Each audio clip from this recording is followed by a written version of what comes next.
At this time, I'd like to call this meeting of the Board of Estimate Enforcement to order. It is February 13th, 3:08. If there's no other business, I'd like to make a motion to introduce the mayor's proposed annual estimate for fiscal year 2025. If someone would like to second that, I will begin the presentation. Thank you. All right, thank you. All right. Good afternoon. Thank you all for coming, and anyone who is listening online, thank you for tuning in. This is the mayor's proposed annual estimate for fiscal year 2025. I'm Mayor Michael Galime. Hello. The agenda will be a discussion on the budget preparation, discussion on the financial position of the city of Utica, an analysis of the actual fiscal year 25 annual estimate proposal, and then administrative actions as we move forward that myself, the chief of staff, the administration, and hopefully the council will be working with me on as we move into the future. So the fiscal year 25 annual estimate. Before we get started, we did have to complete the fiscal year 23 financial audit and close munis for fiscal year 23. That was the year ending March 31st, 2023. Why this impacted the preparation of fiscal year 25, not only were we not certain of the actual financial position of the city, the last known financial state audited form was the 2021-2022 year. Also, we are more actively using munis in the preparation. You'll see that the budgets that were presented are actually printed out of our accounting system moving forward. So we did have to close the book so we could open the preparation of fiscal year 25 in the system. A bit of a news flash. There's been a lot of confusion in the press, amongst the people, staff, many actually, that we're sitting, as of the state of the city last year, on a $14.1 million fund balance. Unfortunately, that was the fund balance at the end of fiscal year 2021-22. That's the fiscal year that ended March 31st, 2022. At that time, once we figured out the actual position of the city, we estimated the position of the current fiscal year 23-24 so that we could responsibly plan the budget for fiscal year 25. So steps taken, just to walk people through what we had to do to come up with this budget proposal. Again, aforementioned, assess current financial position of the city. We had to review the healthcare self-insurance policy and obtain a fiscal year 25 guidance to see if there were substantial increases. As you'll see as we move on to the proposal, there weren't substantial increases similar to prior years, but there was an incremental increase. We had to review the departmental estimates throughout the month. That started day one when the administration took office. We immediately scheduled meetings with each department and went over their estimates for fiscal year 25 and started working on getting those into a spreadsheet. We had to close fiscal year 23. That was also mentioned on the prior slide. One of the reasons you really want to close the year is so you know where you end up. If you want to plan the next year, you truly need to know not only the fiscal health, but where you stand with cash and asset positions. Prepare the general expenditures, assess any legislative and executive actions that could affect revenue. This is something that we did discuss. We passed legislation down to council, for example, to adjust our residential occupancy inspections. They have been unadjusted for many years, and the revenue we bring in to perform those inspections does not come close to cover the actual inspection cost, so those fees had to be adjusted, for example. Another thing which is through the administration is the adjustment of our ambulance service costs. Now, we will adjust the rates of our ambulance service, but as they're billed through insurance, even if you doubled an ambulance service, you're only going to bring in a certain amount because you're going to get paid based on insurance. So we can expect possibly to increase those revenues by maybe 10% year over year, outside of the call volume that's been increasing. Those are a couple of examples. At that point, we prepare the general revenues. Once you know your expenses, that's when you can really get down to the brass tacks of what you need to do to assess the revenue streams and ensure that the city can responsibly pay for its services. At that point, we finalize the mayor's estimate, and we sit here today. Something to note, the file that printed the budgets today will be emailed to the Board of E&A. It's also, as I stated in last week's meeting, it's searchable. So it's an actual PDF. You can use Control F if you want to see what the lease payments are. If you want to find, DPW administration, you can actually search the document. The table of organization is also included, but separate in the back of the budget booklet. So, some discussion on the financial position of the city as it stood at the end of March 2023. Now, typically, this would be completed and presented in the November-December timeframe. If we did perform an audit, close the books. For whatever reason, that was not done, so thanks to the Controller's Office and all involved, we did perform the audit in January, close the books, and figure out where we were. We did have a couple key findings. We did have a lack of capital project control. That's something we're going to be working on moving forward. And fiscal year 22-23 was overspent by $2.35 million. The change in fund balance was a deficit. The change in fund balance was $1.3 million in the red.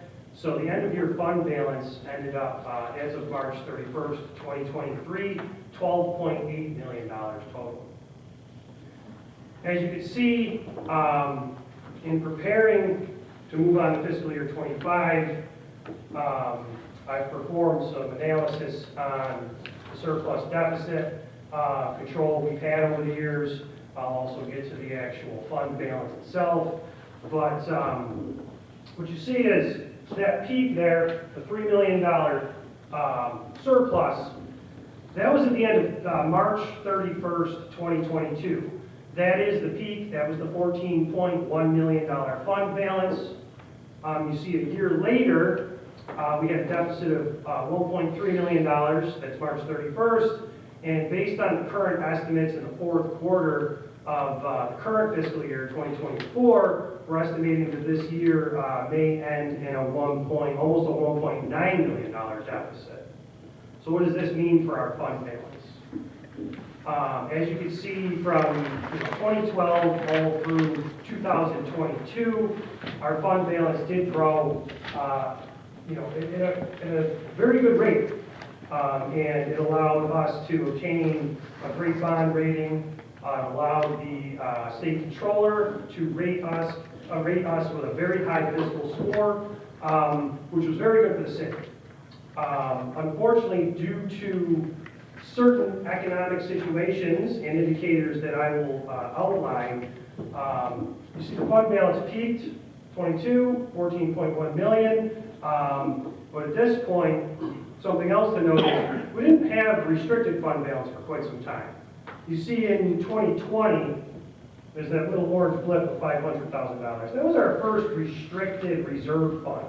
We established that so that we could better insulate the city from a lot of retirements. That was $500,000 that year where we implemented a restricted reserve so that if we did have a swath of retirements and we had vacation payouts or incentives or anything to deal with actually people transitioning into retirement, we'd be able to insulate the actual city budget year over year from that. From that point on, we established flood reserves, other capital reserves, and you see that now where we sit, estimated moving into fiscal year 25, we're going to have $7.7 million of unrestricted funds. So that's down quite a bit from the $11 million that we had just about 2.5 years ago, and that needs to be considered in the preparation of this budget. So just a summary, fiscal year 21, 22, $14.1 million. Fiscal year 22, 23, $12.8 million. Fiscal year 23, 24, an estimated fund balance of $10.9 million, with $7.7 million unrestricted. Unfortunately, what that means is we do have to take action because our year-over-year strength, as far as our fiscal policy and our health, is diminishing. So over the years, there's things we haven't taken account of. We haven't taken account appropriately over the last, especially the last 6 years, contractual costs in our budget, inflation, infrastructure costs, repairs, lost or unadjusted revenue. Without any action now, what we're kind of walking off of is a fiscal cliff. That's why those charts look like they did. And if we don't act and use prudence, we will start to negatively impact public safety, public works, and our ability to actually maintain our infrastructure within the city. Now, I was on the board of E&A for many years, so I do want to comment that, for example, last year, we cited a lot of different things. I voted no on that budget. In prior years, I'll cite Councilman Williamson, myself, even the controller, and many times we've discussed the fact that during high rates of inflation, when our contractual costs were well above COLA, we shouldn't have been doing zeros. We basically walked ahead maintaining a fixed levy when we knew that our budgets were going to be growing. So the fiscal year 25 annual estimate. The general city fund, expenditures around 17 million. Public safety, 56 million. DPW, just under 6 million. And our debt service, around 8 million. That's a total of $87 million. Okay, that's substantial. Very substantial. Why? Because if you look at our budget from 2018 through 2024, it's grown. Okay, we started in the 2017-18 year, we had an adopted budget of $69 million. Okay, as you walk through, it was kind of flat. You see that, right? 72, a couple of years later, 22, 23, we've got 74 million. Okay, now 23, 24, we adopted a budget last year of $80 million. If you actually go into our accounting system right now, the budget actual right now, as I stand here, is 84.5 million. Okay. So hold on, gets on a plane. Sorry, boss. You're fine. The proposed budget this year is $7 million for the year-over-year increase, totaling 87 million. Now, what makes that up? Okay. With a $7 million increase, you would expect that we've hired people, increased departments, added services. Really what I've walked into here as a new administration is figuring out how to stabilize the financial position of the city while holding the line on what we're providing as services and managing them better. The state retirement, our estimate that we have to put into our budget this year, the year-over-year increase is $1.89 million. Our healthcare costs, while this was actually only a 10% increase, which compared to last year is actually pretty good, it is $1 million. Year-over-year increase on our contractual raises, our contract settlements, contracted services, our debt service. Okay, Bureau of Fire. Now these were deserved raises, but 4 years of compound raises ended up in a year-over-year increase on the fire line salaries of $1.67 million. That's a year-over-year increase over last year's budget. The Bureau of Police, CSEA, Teamsters, and Contracted Services are all around a 3% increase for a year-over-year of an additional $1.26 million. Debt service, everyone remembers last year we did a large substantial bond for a lot of capital improvements. And we also had bonds that we had to pass to complete ARPA projects and additional paving.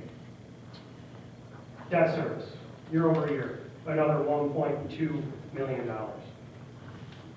So this increase truly is coming from absolute uncontrollable factors that we have to deal with.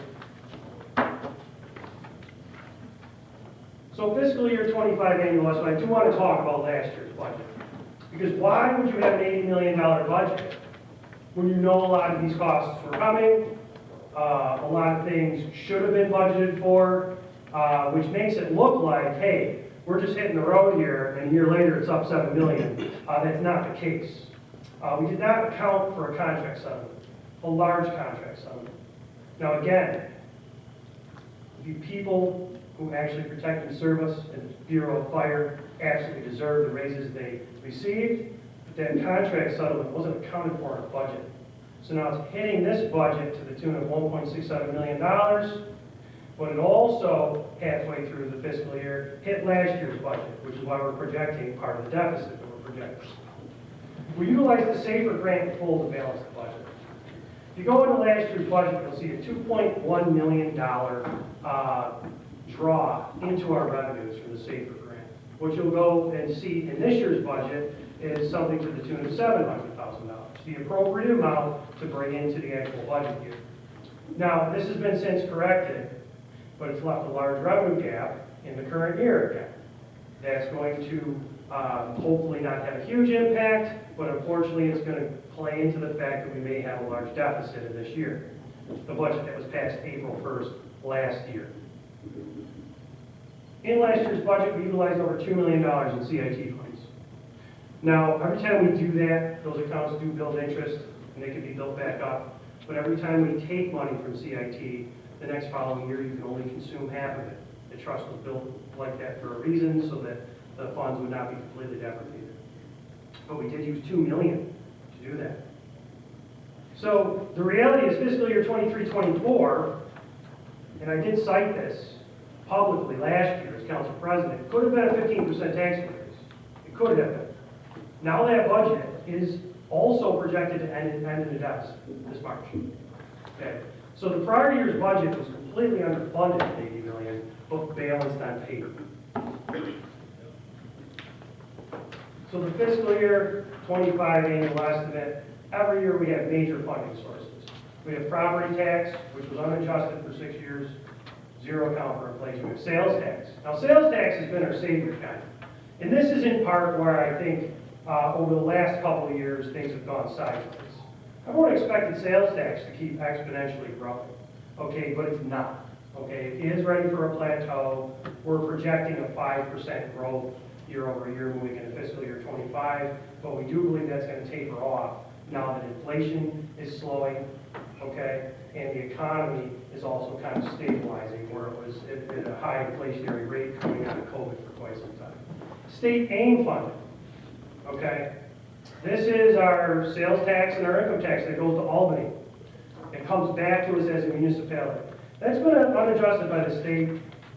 It's fixed for 18 years, and that, unfortunately, is at zero account for inflation, economic growth, or changes in census data and population. Now, I do have to say this is something that I came in advocating for. Myself and the Chief of Staff have already spoken specifically with the Department of State, the Governor's Office. I've spoken specifically with the Governor, and we represented the city for the first time in 12 years at the New York Conference of Mayors, standing with the mayors of New York State, advocating for this funding to be increased, because it's absolutely one of the biggest reasons our municipality is actually struggling.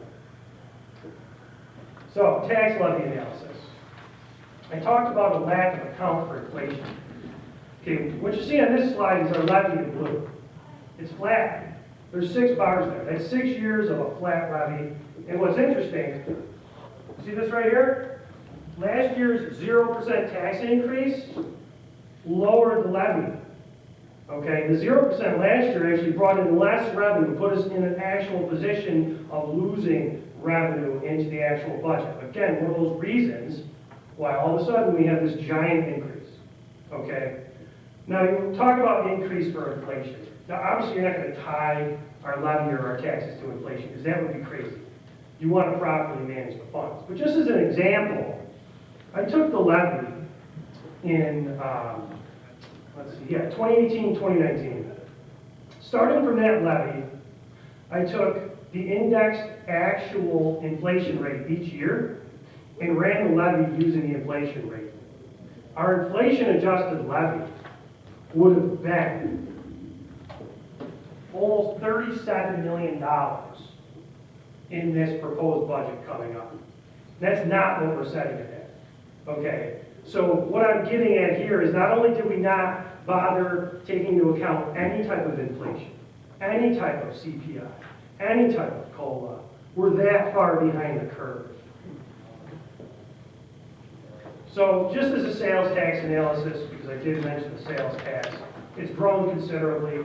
We used to bring in about 10 million a year. The economic development that we've done, the state investments, the county investments, the work we've done, and inflation have all taken part in growing our sales tax revenue. That is a wonderful thing that we have this large sales tax revenue, but it absolutely is plateauing, and that's not just my estimate. These are economic indicators across the board.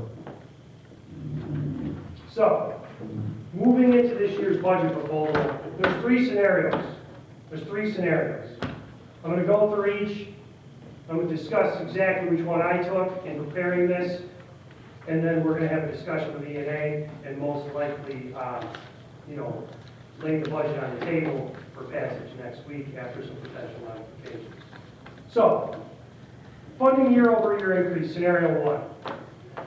We could hold the line, utilize reserves, prematurely use bond proceeds to pay for themselves, and cut towards further dysfunction.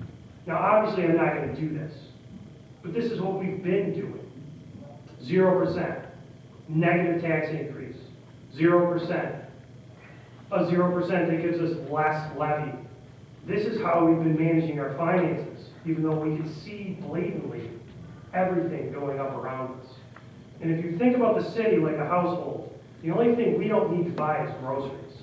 Every single thing this city does has gone up and indexed to the insane inflation we've seen after COVID. So, if we took this, shrinking reserves and deficits starting in 22-23 fiscal year are a clear indication that our fiscal policy was wrong. If we continue balancing the budget using this scenario, we're going to bankrupt the city. Our reserves, our unrestricted reserves are already down to just over $7 million. It's fiscally irresponsible, and future tax increases will just quietly compound in the background like they have been for the past 6 to 8 years. Scenario two. Again, I'm not doing this. We could purely raise taxes to cover the budget shortage. That would be an increase of 24%. Now, a tax increase this high would be completely unfair to the taxpayer, regardless of how long a zero was held, and utilizing only a tax increase does something else. Okay, by not appropriating fund balance in a situation like this and only using a tax increase, you would then create a situation where you can't actually work with the budget director, the controller's office, the council, the board of E&A to manage your finances throughout the year and end up drawing less fund balance. A 24% tax increase would be arbitrary and irresponsible. Scenario three, fairly balance a tax increase with reserve use, taking into account a weakening financial position, which I just outlined, and contractual and economic conditions. What would this do?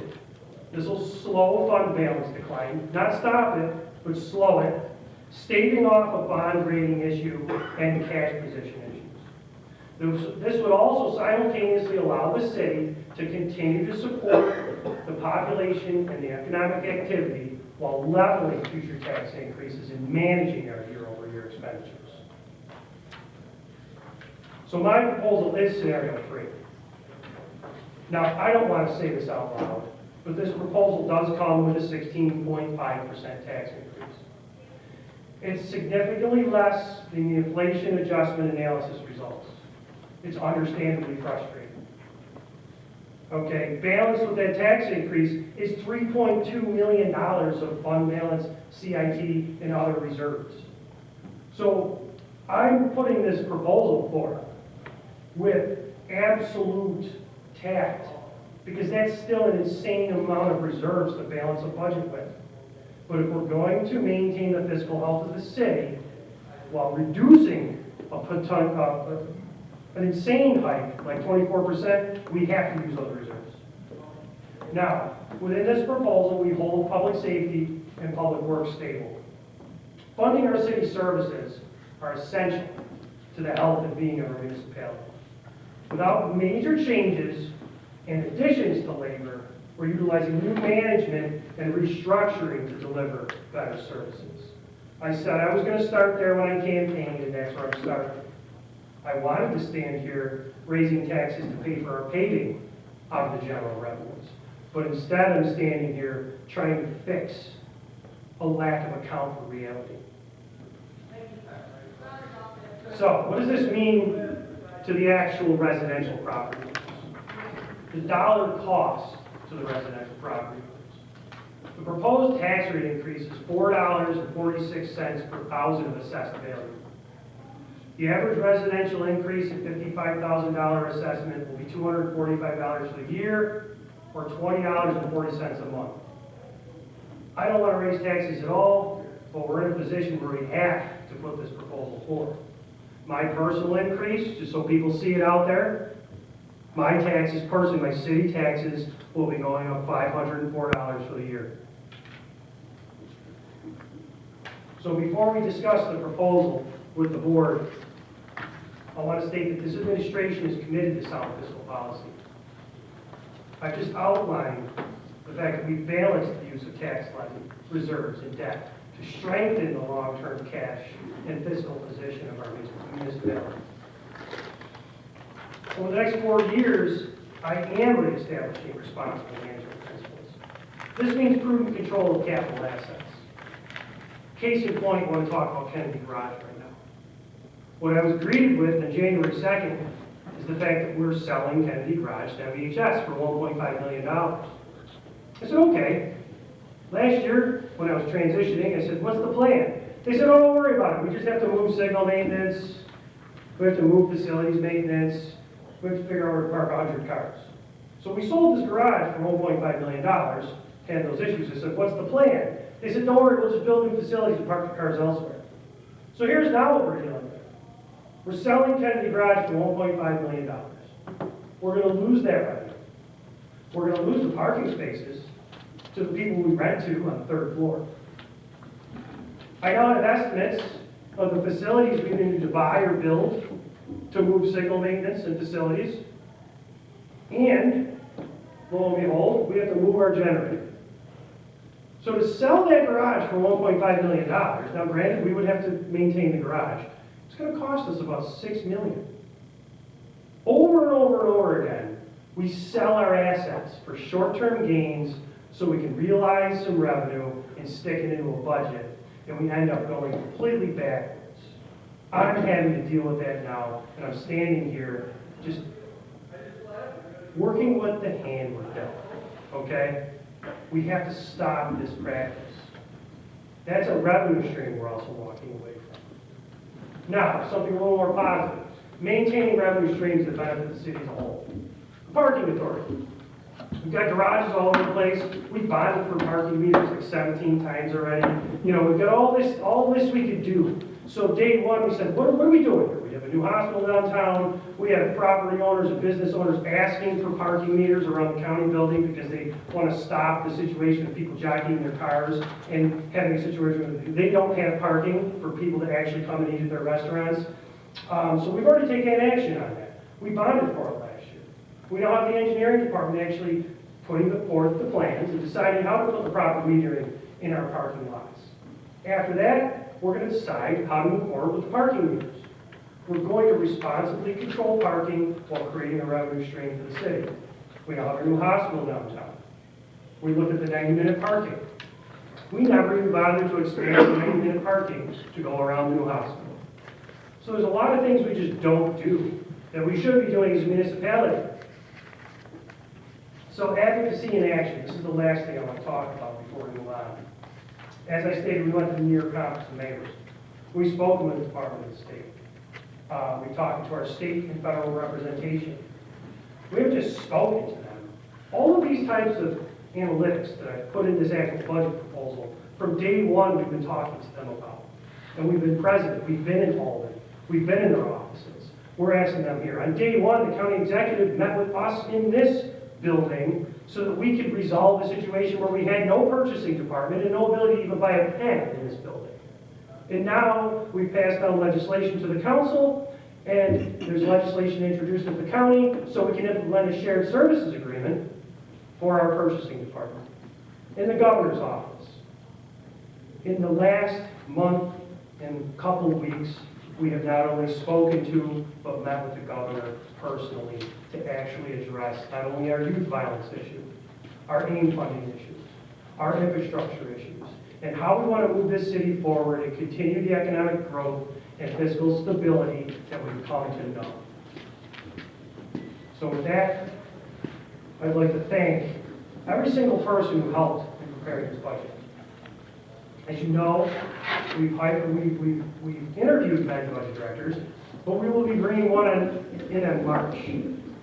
So we have many people in this audience from our controller's office who have assisted the administration, and I'd like to thank every single person who lives in the city, because every single one of you is appreciated. And this address, which does include a tax increase, is difficult to deliver, but I know that this is what we have to do to move the city forward. Thank you.